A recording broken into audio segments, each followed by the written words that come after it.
4. 8 de agosto de 1944 O Forte de La Cité. O sargento Mor von Rumpel sobe uma escada no escuro. Ele consegue sentir os linfonodos nos dois lados do pescoço pressionando o esôfago e a traqueia. Seu peso como um tapete no varal. Os dois atiradores na torre periscópica lançam um olhar por baixo da borda dos capacetes. Sem oferecer ajuda, sem fazer continência. A torre é coroada por uma redoma de aço e é usada principalmente para identificar armamentos de grande porte à distância. A oeste, a vista é para o mar, para as escarpas abaixo, cercadas por arame farpado retorcido, e diretamente do outro lado do mar, a cerca de 800 metros de distância, para a cidade de Saint-Malo em chamas. A artilharia cessou por enquanto, e o fogo dentro das muralhas alcança a estabilidade da maturidade, uma vida adulta. A extremidade ocidental da cidade se tornou um holocausto encarnado, do qual se erguem múltiplas colunas de fumaça. A maior se aglutinou na forma de um pilar, como a nuvem de fragmentos de pedra, cinzas e vapor que cresce por cima da erupção de um vulcão.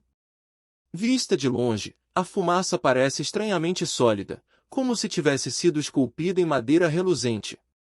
Ao longo de todo o perímetro da cidade, sobem centelhas e caem cinzas e pairam documentos burocráticos, planos diretores, ordens de compra, registros de impostos. Com o binóculo, von Rumpel observa o que podem ser morcegos em combustão tombando sobre as muralhas. Uma erupção de faíscas irrompe violentamente de uma casa, um transformador elétrico ou combustível armazenado ou talvez uma bomba retardatária, como se raios açoitassem a cidade de dentro para fora. Um dos atiradores faz comentários prosaicos acerca da fumaça, de um cavalo morto que ele avista na base das muralhas, da intensidade do fogo em certos quadrantes. Como se fossem nobres nas tribunas assistindo a combates no castelo nos anos das cruzadas. Von Rumpel puxa com força o colarinho que lhe aperta a garganta, tenta engolir. A lua se põe e o céu oriental se ilumina, à borda da noite descobrindo a manhã, levando consigo as estrelas uma a uma até restarem apenas duas. Vega, talvez. Ou Vênus. Ele nunca aprendeu. O pináculo da igreja foi destruído, diz o segundo atirador. Ontem, acima da silhueta em zigue-zague dos telhados, o pináculo da catedral apontava para o alto, acima de tudo. Não nesta manhã. O sol logo emerge do horizonte, se elevando das muralhas ocidentais e inchando como uma membrana sobre a cidadela, e o laranja das chamas noturnas dá lugar ao preto da fumaça. Finalmente, por alguns segundos, a fumaça se abre por tempo suficiente para von Rumpel examinar o labirinto serrilhado da cidade e localizar o que está procurando, a parte superior de uma casa alta com uma larga chaminé. Duas janelas visíveis, sem os vidros. Uma veneziana dependurada, outras 3 no lugar. Rue Valborel, número 4. Ainda intacta. Passam-se os segundos, a fumaça a encobre novamente. Um avião solitário trilha o azul cada vez mais profundo do céu, voando incrivelmente alto. Von Rumpel desce a longa escada até os túneis do forte abaixo. Tentando não mancar, não pensar nas calosidades em suas virilhas. No entreposto subterrâneo, homens sentam apoiados nas paredes e apanham a veia dos capacetes. A luz elétrica os arranja em poças de brilho e sombra. Von Rumpel se senta em uma caixa de munição e come o queijo cremoso de dentro de uma bisnaga. O coronel responsável por defender Saint-Malo proferiu discursos para os homens, discursos sobre bravura, sobre como a divisão de Hermann Göring em breve vai romper as linhas americanas em Avranches, sobre como os reforços vão jorrar da Itália e possivelmente da Bélgica, tanques Stukas, caminhões carregados de morteiros de 50 mm, sobre como as pessoas em Berlim acreditam neles assim como uma freira acredita em Deus, sobre como ninguém vai abandonar o posto e, se o fizer, será executado como desertor, mas von Rumpel está pensando agora na era dentro dele. Uma era negra ramificando no interior de suas pernas e braços, corroendo seu abdômen de dentro para fora. Aqui, na fortaleza peninsular fora de Saint-Malo, separada das guarnições em retirada, parece apenas uma questão de tempo até canadenses, britânicos e os brilhantes olhos americanos da 83ª Divisão estarem se aglomerando na cidade, vasculhando as casas em busca de uns saqueadores, capturando prisioneiros para sabe-se lá o quê. Apenas uma questão de tempo até a Era Negra sufocar seu coração. O quê? Pergunta um soldado ao lado dele. Von Rumpel dá uma fungada. Eu não disse nada. O soldado volta os olhos novamente para a veia no seu capacete. Von Rumpel aperta o que resta do abjeto queijo salgado e joga a bisnaga vazia entre os pés. A casa ainda está lá. O exército germânico ainda mantém a cidade. Por algumas horas, os incêndios vão persistir, e então os alemães vão se amontoar como formigas de volta para suas posições e lutar por mais um dia. Ele vai esperar. Esperar, esperar e esperar, e quando a fumaça clarear, ele vai entrar. Atelier de réparation. Em português, oficina de reparos. Bern, o engenheiro, se contorce de dor, arrastando o rosto no encosto da poltrona dourada. Há algo errado com a perna e algo pior com o peito. Não há esperança quanto ao rádio. O cabo de energia ficou danificado, e o condutor para a antena na superfície se perdeu, e Werner não ficaria surpreso se o painel seletor estivesse quebrado. No âmbar enfraquecido da lanterna de Volkheimer, ele fita uma sequência de pinos de tomada esmagados. O bombardeio parece ter destruído a audição do seu ouvido esquerdo. O direito, pelo que percebe, está voltando gradualmente ao normal.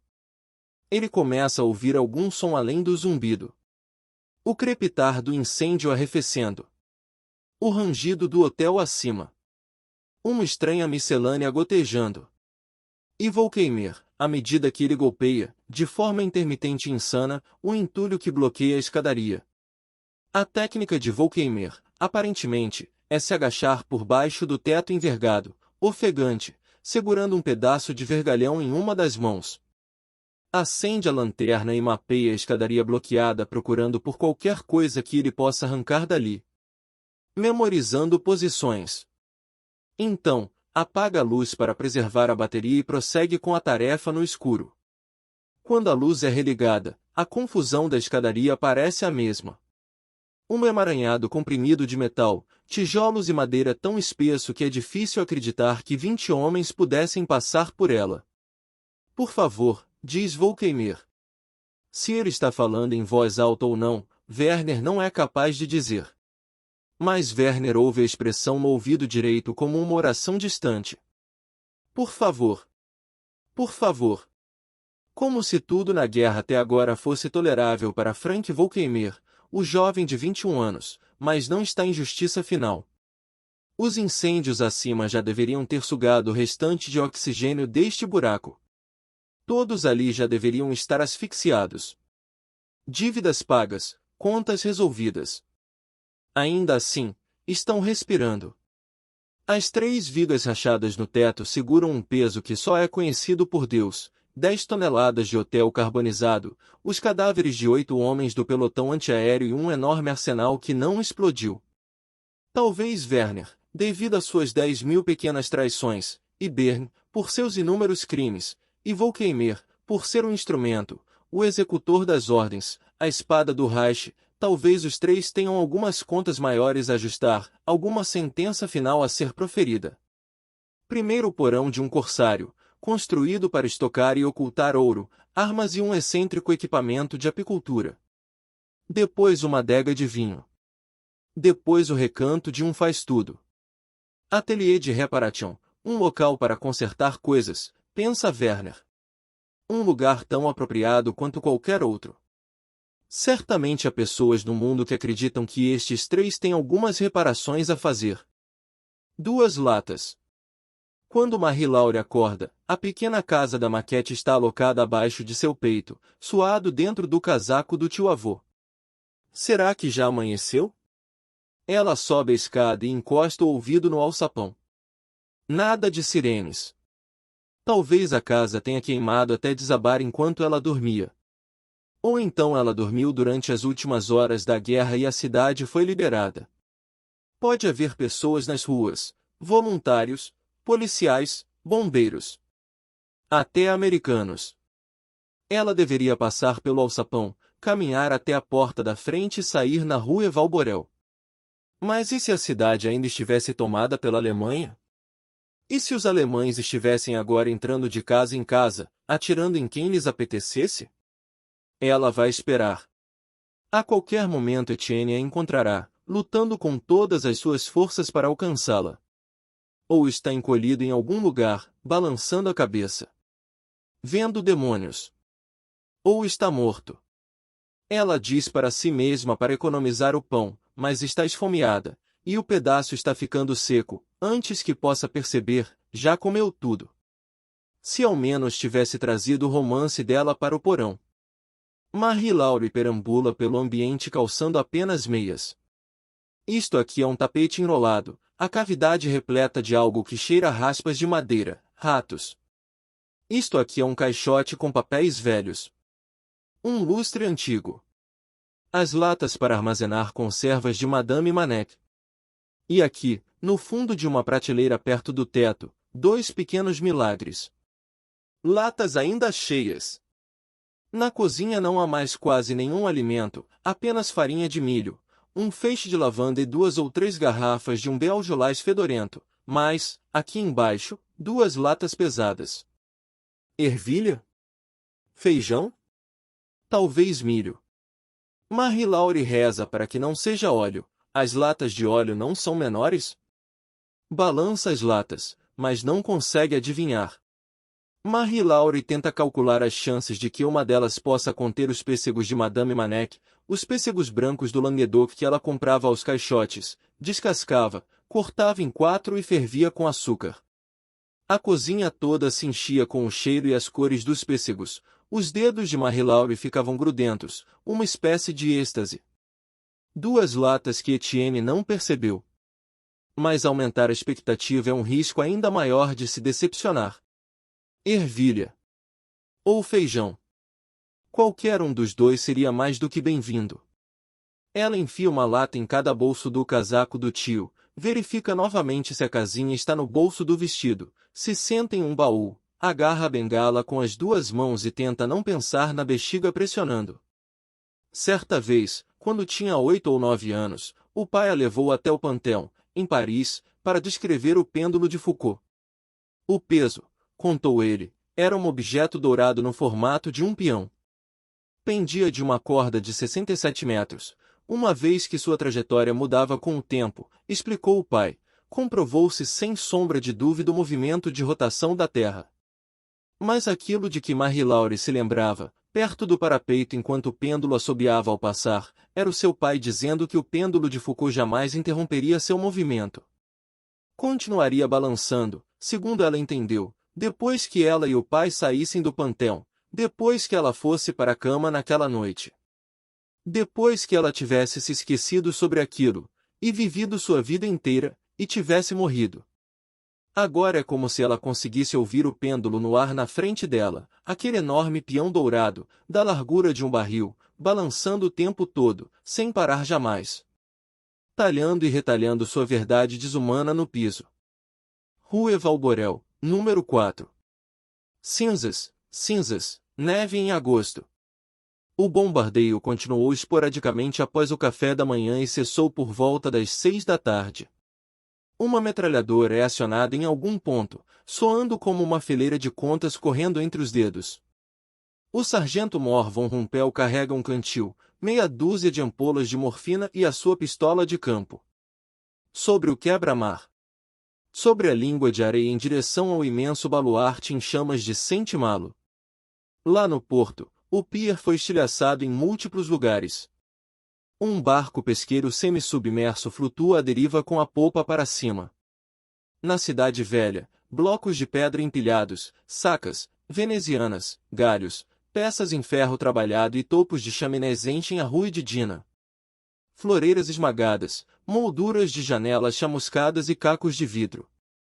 Algumas construções ainda soltam fumaça, e, apesar de manter um lenço umedecido pressionado contra a boca e o nariz, Von Rumpel precisa parar diversas vezes para retomar o fôlego.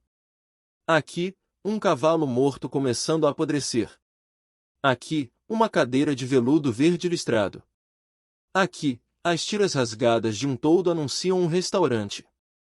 Nas janelas quebradas, cortinas balançam ao acaso sob a luz estranha e irregular, elas o deixam irritado. Andorinhas voam de um lado para outro, procurando ninhos perdidos, e alguém muito, muito ao longe, pode estar gritando, ou talvez seja o vento. As explosões arrancaram dos suportes muitos letreiros de loja, e as cantoneiras pendem abandonadas. Um Sennhauser corre atrás dele, ganindo. Ninguém grita de alguma janela com o intuito de avisá-lo para ficar longe das minas. De fato, em 4 quarteirões ele avista somente uma alma, uma mulher do lado de fora do que era, no dia anterior, o cinema. Uma pá de lixo na mão, nenhuma vassoura à vista. Ela levanta o olhar na direção dele, estupefata. Através de uma porta aberta atrás dela, fileiras de cadeiras esmagadas sob grandes placas do teto desabado. A sessão só vai começar às 8, diz ela em seu francês bretão, e ele anui ao passar mancando. Na rua Evalborel, vastas quantidades de telhas de ardósia escorregaram dos telhados e se espatifaram nas ruas. Fragmentos de papel queimado flutuam no céu. Nenhuma gaivota. Mesmo que a casa tenha pegado fogo, pensa ele, o diamante vai estar lá. Ele vai arrancá-lo das cinzas como um ovo quente. Mas a casa alta e estreita permanece quase sem danos. 11 janelas na fachada, a maior parte sem as vidraças. Molduras de janelas azuis, granito antigo de tons de cinza e marrom claro. 4 de suas 6 floreiras estão penduradas. A lista oficial dos residentes está pregada na porta da frente. Etienne Leblanc, 63 anos. Lily. Marie-Laure Leblanc, 16 anos. Está disposto a suportar todos os perigos. Pelo Reich.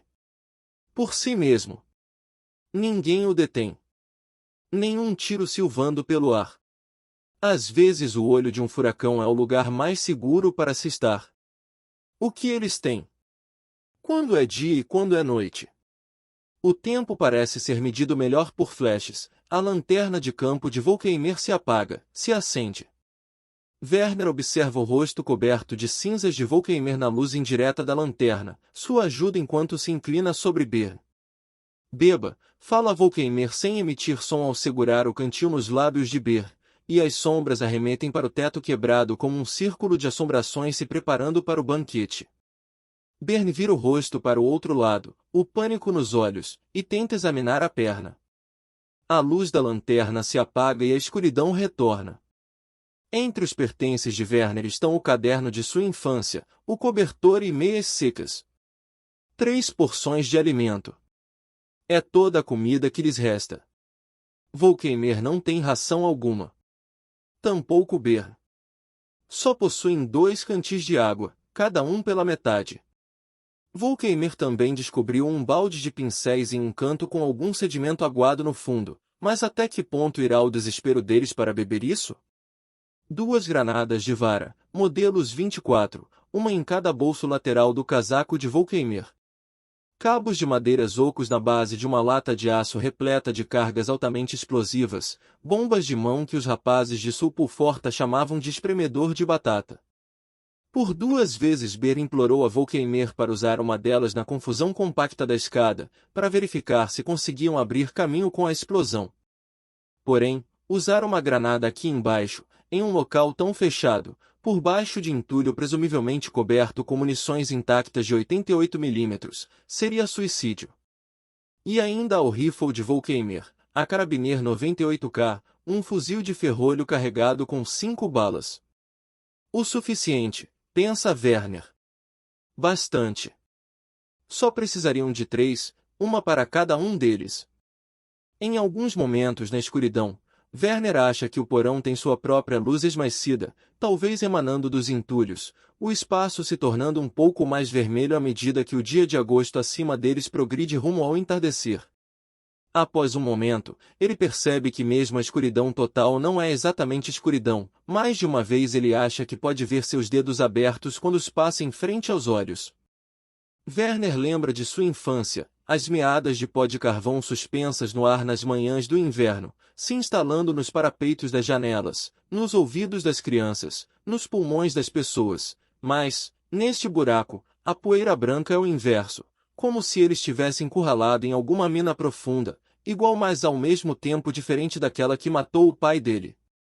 Escuro novamente. Luz novamente. O rosto de Volkeimer, grotesco coberto de cinzas, se materializa na frente de Werner, a insígnia de posto em parte arrancada do ombro.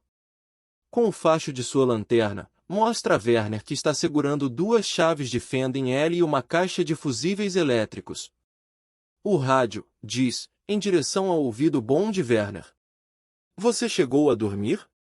Volkeimer vira a luz para o próprio rosto. Antes de ficarmos sem bateria, desenha sua boca. Werner balança a cabeça. O rádio não tem conserto. Ele quer fechar os olhos, esquecer, desistir. Esperar que o cano do rifle toque sua têmpora. Mas Volkeimer quer provar que a vida vale a pena ser vivida. Os filamentos da lâmpada dentro de sua lanterna têm um brilho amarelado, já estão fracos. A boca iluminada de Volkeimer está vermelha em contraste com a escuridão. Nosso tempo está se esgotando, dizem seus lábios. O prédio ruge. Werner vê grama verde, insetos zumbindo, luz do sol. Os portões de uma casa de veraneio escancarados. Quando a morte chegar para Bern, deve chegar para ele também. Economizaria uma viagem. A sua irmã, diz Volkeimer. Pense na sua irmã. Fio de alarme. A bexiga de Marie não vai suportar muito mais. Ela escala os degraus do porão, prende a respiração e não ouve nada durante 30 batidas do coração. 40. Então ela empurra o alçapão e sobe até a cozinha. Ninguém atira nela. Ela não ouve nenhuma explosão. Marie-Laure se move com esforço por cima das prateleiras caídas na cozinha e se dirige até o pequenino quarto de Madame Manek, as duas latas balançando pesadamente no casaco do tio-avô. A garganta pinica, as narinas pinicam. A fumaça é ligeiramente mais fina aqui. Ela se alivia na comadre que fica aos pés da cama de Madame Manek. Puxa as meias calças e reabotoa o casaco do tio-avô. Já chegou a tarde? Ela deseja pela milésima vez poder falar com o pai. Seria melhor sair pela cidade, especialmente se ainda é dia claro, e tentar encontrar alguém? Um soldado a ajudaria. Qualquer um ajudaria. Embora ela questione essa ideia assim que surge. A fraqueza nas pernas, ela sabe, é devido à fome. No tumulto em que se transformou a cozinha, ela não consegue encontrar um abridor de lata, mas consegue, sim, encontrar uma das facas de Madame Manek na gaveta e o grande tijolo áspero que a velha senhora usava para manter o gradeado da lareira aberto. Ela vai comer seja lá o que estiver em uma das duas latas. Depois vai esperar um pouco mais no caso de o tio voltar para casa, no caso de ouvir alguém passar por ali, o pregoeiro público, um bombeiro, um militar americano com intenções cavalheirescas. Se ela não ouvir ninguém vindo até o momento em que sentir fome novamente, vai sair naquilo que sobrou da rua. Primeiro sobe até o terceiro andar para beber água da banheira. Com os lábios contra a superfície da água, toma longos goles. Encharcando, borbulhando em suas entranhas. Um truque que ela e Etienne aprenderam com uma centena de refeições medíocres. Antes de comer, beba o máximo de água que conseguir, e você vai se sentir saciado com mais rapidez. Pelo menos, papa, diz em voz alta, fui esperta a respeito da água. Depois, ela se senta no patamar do terceiro andar com as costas contra a mesa de telefone. Envolve uma das latas entre as coxas, pressiona a tampa com a ponta da faca e levanta o tijolo para bater com força contra o cabo da faca.